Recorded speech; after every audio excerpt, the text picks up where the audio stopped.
Hello everyone, welcome to our Let's Play series of The Outer Worlds. This is Colonel RPG as usual, and I'm very happy that you're chose to join me today. The rumor the board is gonna shut this place down. That'll never happen. This is a sublight bar. So what? They'd be pissing off a legitimate business with connections in every corner of the colony, that's what. In that case, how about another round? I don't know that that is a good enough justification, but good for you if that makes you sleep easy at night. Hiccups. Yeah, we're done here with this sublight bar specifically regarding the sublight bar. Where does this go? Right. Where are we headed? I don't know. Upstairs? What are your thoughts on Gorgon? You want to ask about anything in particular, Captain? No. Von Hoffman is here. Dude, that's the way down, isn't it? I forgot that I came in through an elevator. Any trouble I should know about? No, it's fine. Stay cool. So, what have I missed? And what am I doing right away? Well, I forgot in that computer that we read the emails from Olivia. I forget her name. I know it's Olivia. Don't worry, Mr. Lucky Spirit. We're gonna finish your work and put you to rest, good and proper. Who knew what darkness lurked in the heart of Gorgon? Captain Hawthorne and her crew were about to find out. We were. But the soundtrack is awesome. The soundtrack here for Gorgon is unbelievable. I love it. Oh, right. I don't need to... Do I need to? No, I do need to transition. Hey, Ada, what's up? So, let's go back. Yes. Let's go back. Oh, they were... Were they having a conversation? Nyoka? Ellie? I don't know that they were. Parvati saw it. It's fine. Because, you know... They have conversations all day long. So, there is a computer in there that I didn't really explore. Thank you so much for telling me in the comments, by the way, about this particular computer. Might have some new information for Wilhelmina. Or some new questions, rather. But there's a particular computer. Is she here still? She is. That we need to mess with. It's this one. What? Oh, light ammo. Sure. Log in. I didn't log in with Ambrose W. The search continues. I take from these entries that Mother was severe in her editorial pen. This is but one... Oh, this is from Wilhelmina, though. Yeah, this is but one version of her, carefully curated, and not the one I wanted to find. Where is her unvarnished stream of consciousness? Where is her spontaneous brilliance? The search continues. My efforts will inevitably steer me to Gorgon. What then, Meanie? What then? And that is a reaction to reading... Wait a minute.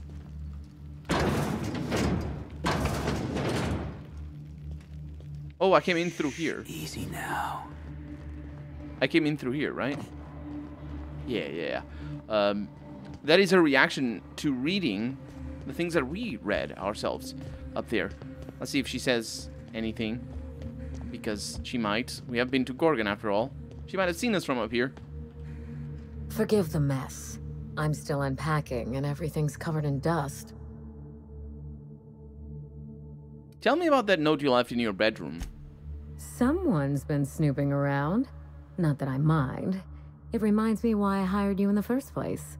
For your keen eyes and scandalous disregard for privacy. When I left home, I wanted Mother and Father to know the conditions of my return. I would stroll through the entrance with my head held high, or not at all. I left this place with every intention of returning once the time was right. So the house was empty when you returned? Yes. That wasn't part of the plan. Fall of Gorgon accelerated my schedule. I thought I would find success in Byzantium. Instead, I must look for redemption back where I began. Here, in these vacant halls. Did you enjoy Byzantium? When I arrived, I was the toast of the town. All fought for the honor of lighting my cigarettes. The attention was sublime.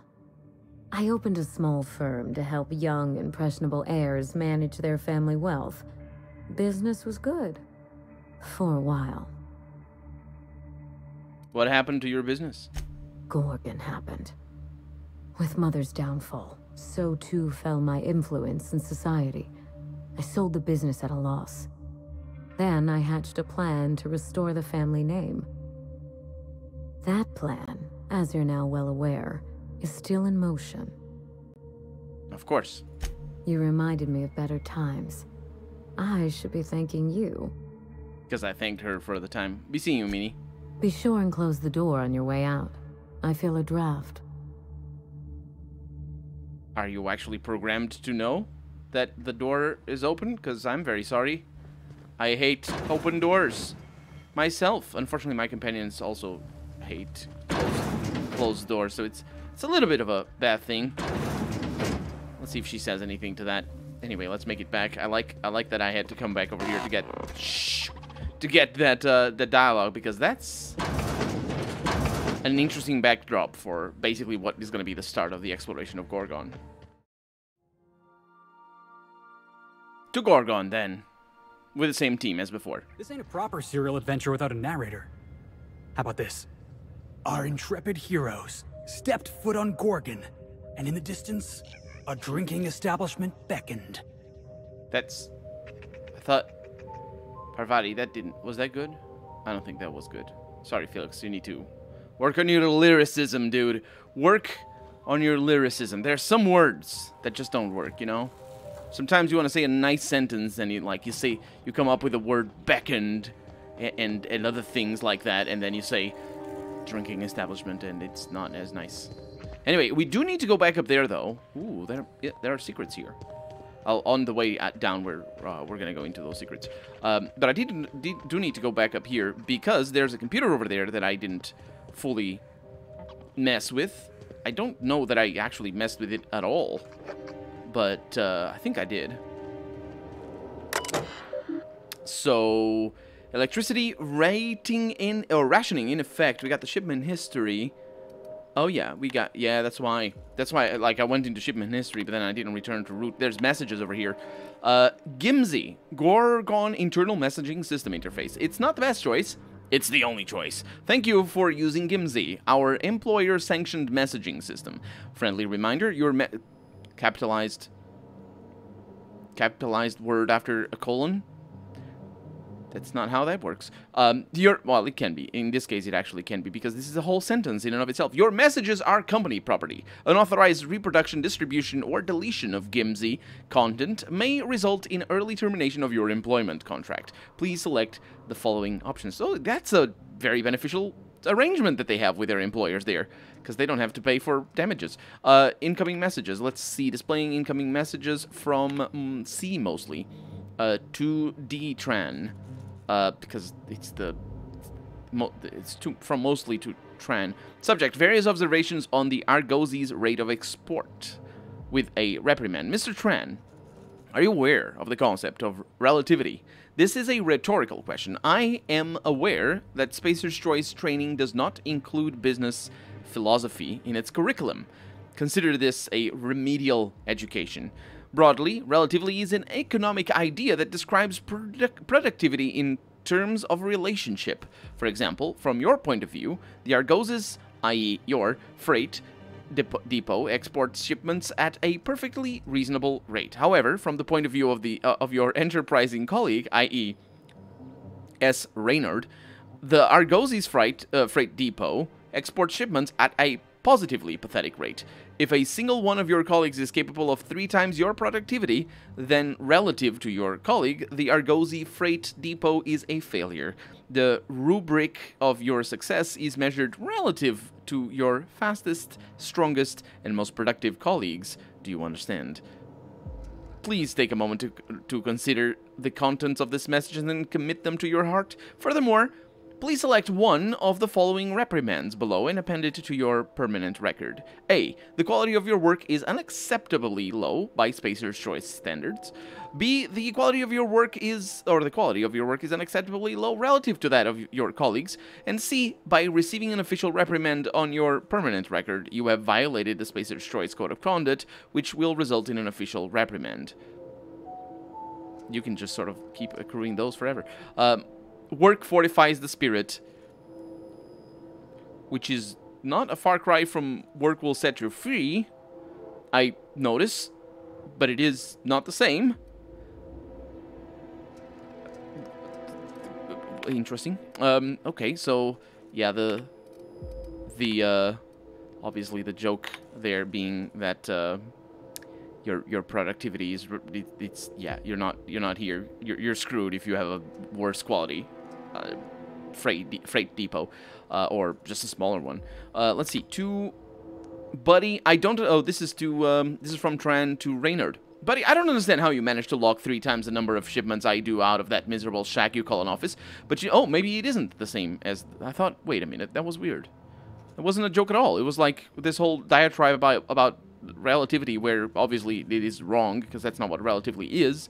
Also, productivity is a very complicated subject to really understand in an intuitive manner, and it is absolutely relative. Productivity is relative by its definition, because it doesn't work on things that are like it's anyway. That thing was it had a correct take on productivity in general, but not necessarily in the application of the concept. But anyway, you need to cut it the fuck out. Mostly has been poking at the Argosi's ship rate numbers again, and now he's started asking why Louise and I can't pack as quickly together as you can alone. I'm thinking maybe I should tell him you're dipping into the supply of the prototype Adrena time. I don't think he'd like that, do you? Shit, maybe you are. If that's the case, well, maybe you ought to come lend me and Louisa a hand when we load up the next haul to test subject corpses. Get yourself a real good view of what Cam's Wonder Drugs does. And obviously here a situation where the workers are set against each other, and that is the real subtext of the whole thing. From Velasquez over here to Tran. Shipment inquiry, high priority. Dom. Oh, that's Dom Tran. There we go. Dominic, maybe? I don't remember. You gotta help me out. The Monarch delivery's gone MIA, and now the big guy at corporate is messaging my personal terminal looking for answers. Not mostly, not Goodfellow. The seersucker suit wearing MFer from Byzantium. Bancroft. Your cousin still works in Cascadia, right? Do you think you could hoof it over to Stellar Bay and just, I don't know, poke around the port and see if it's there?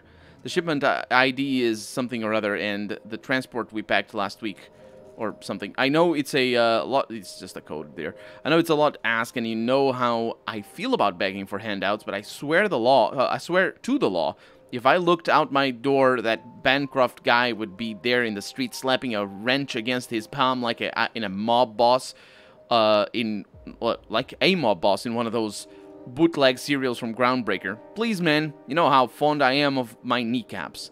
Louise. Okay. So we have another little bit of a dilemma going on then. Also invisible walls that I am very much against. Oh my god, these invisible walls are actually... For me. That is weird. I can't go there. Can't even jump. These robots just scare the crap out of me half the time. Oh, can I go through here? Yes, I can. I am that good. Okay, so where is the map? Give me the map. How big is this map? This map is pretty big. We can hug one wall and just keep exploring, I think. We have an elevator. I think that might take us somewhere. I have not been there. Wait a minute, I think I might have been there, in fact. I think I saw that elevator and decided not to go. Why would there be an elevator in the first place? But yeah, we're hugging the left wall over here. It is a pretty big map. I would say about the size of... it's not as good as Cascadia. Is it Cascadia, the big planet with a bunch of monsters? Well, but if he doesn't have a bunch of monsters, then yay for that, really. Okay, so because, you know, Cascadia is very tiring. It's got a bunch of monsters. And unfortunately, I landed on the dangerous parts of it first like an idiot. I mean, the game shouldn't... Admittedly, the game shouldn't let me land on the dangerous parts of it first, because for a first playthrough, that was unfortunate. Let's just call it that. We have people.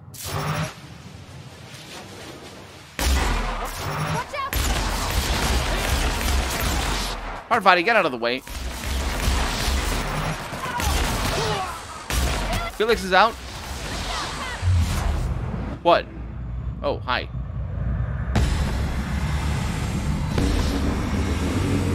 Are we gonna be fine? No, Felix is not out. That's the last of him! Heck yeah, it is. Okay, yeah, I need to remember that I can go into that that mode. That is a powerful weapon. That mode is also pretty powerful because it doesn't deplete immediately. Like I can stay in it for a little while. Hunting rifle hyper. Yeah, that's the one I have. I haven't used it yet. I have upgraded it to level 35. Machined mining helmet. Unsanctioned mining gear. There's a lot of description there if you want to read it. I'm not going to do that right now. There's this game... One of the downsides of having itemization like it has is that you really have to spend a lot of time reading all the descriptions, and you really have to put some care into it. If you have a little bit more of a traditional itemization, where, you know, we have leather armor and metal armor, and then combat armor and power armor, and that's it, then you read the descriptions of those items, and it's nice. And you know them well. But this game has all sorts of leather armor, which is good, but it also is a lot. We have a one-handed weapon over there, one-handed mace. Nothing here. Plasma launcher 2.0. Right. 308 to 1200.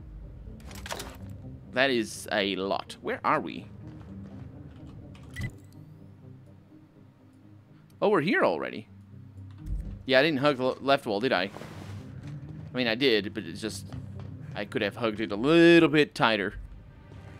Mostly because, you know, enemies. Ooh. I guess it pays to not pay attention.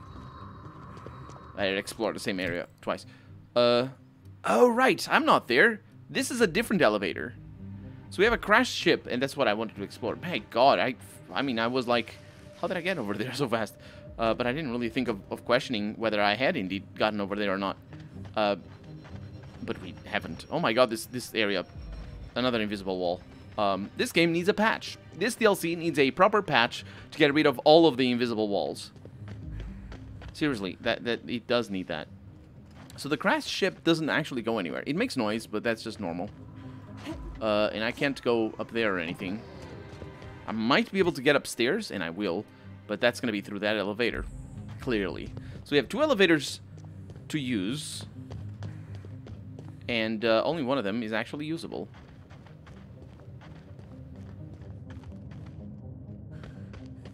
What is this? Some Sprats. Some Sprat skulls, I should say. And what looks like a Sprat face in the Spacer's Choice banner. I can't say I understand why. Of course, maybe I should understand why. But we're gonna push forward. There's Sprats all over, that's why. In fact, let's get the sniper out. Ooh, oh. I was gonna say it's only 6 bullets.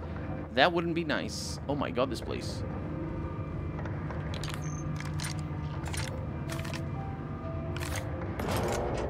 So where does this go? Over through here. Yeah, it's not gonna be sniper time, is it? Repair. repair everything. That actually costs a lot of money. Or a lot of parts.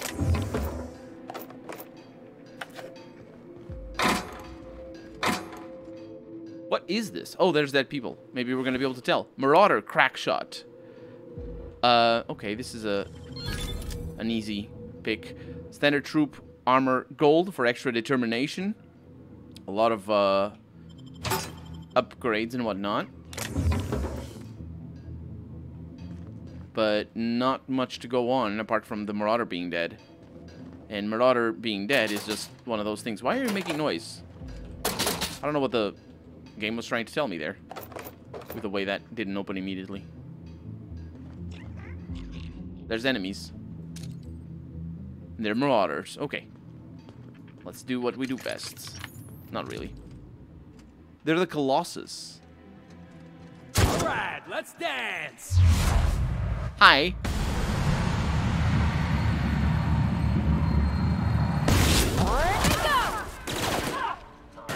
There's more of them down below. Ooh, that shot right there.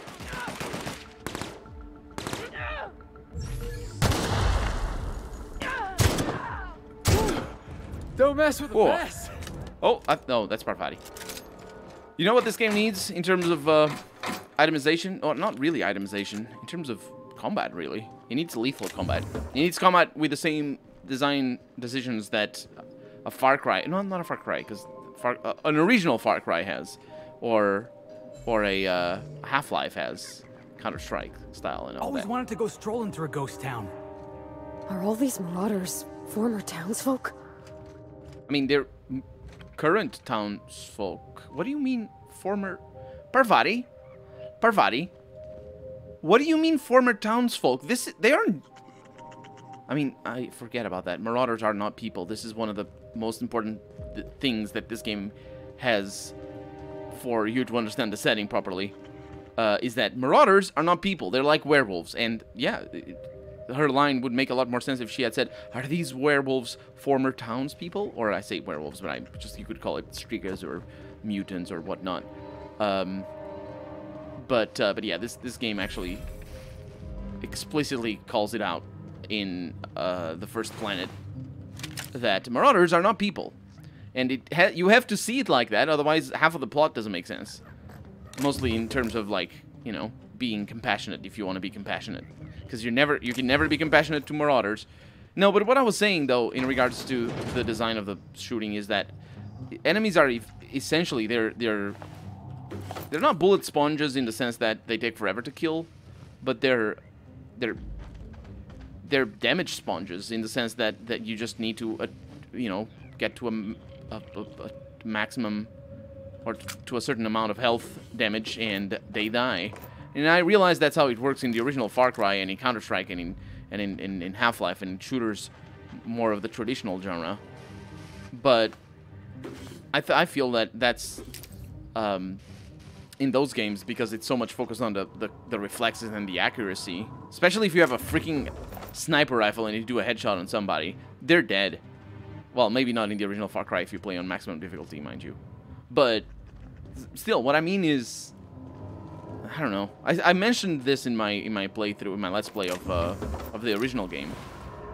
I slowly came to the realization that I have this opinion about this game's fighting things. The weapons just don't feel nice, is what I mean to say. Like, the shooting feels good, but because they are not effective, it feels like you're just clicking buttons to do damage to an enemy, which is very much what you do in turn-based games.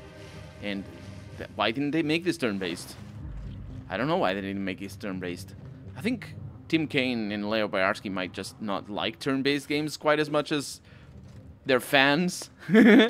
Oh boy, I say they're fans, but really, maybe I'm being a little bit too entitled here. What do we have over here? Dear Cousin Dan. Oh. Letters from Edgewater, 2 out of 3. Or 2 of 3. Adrena time really leaves you wanting more, doesn't it? We got through the first batch fast. But lo and behold, Reed gave us more. Quote, in recognition of our exemplary work ethic and unwavering brand loyalty, unquote. Hiccup. How about that? Still no better from you?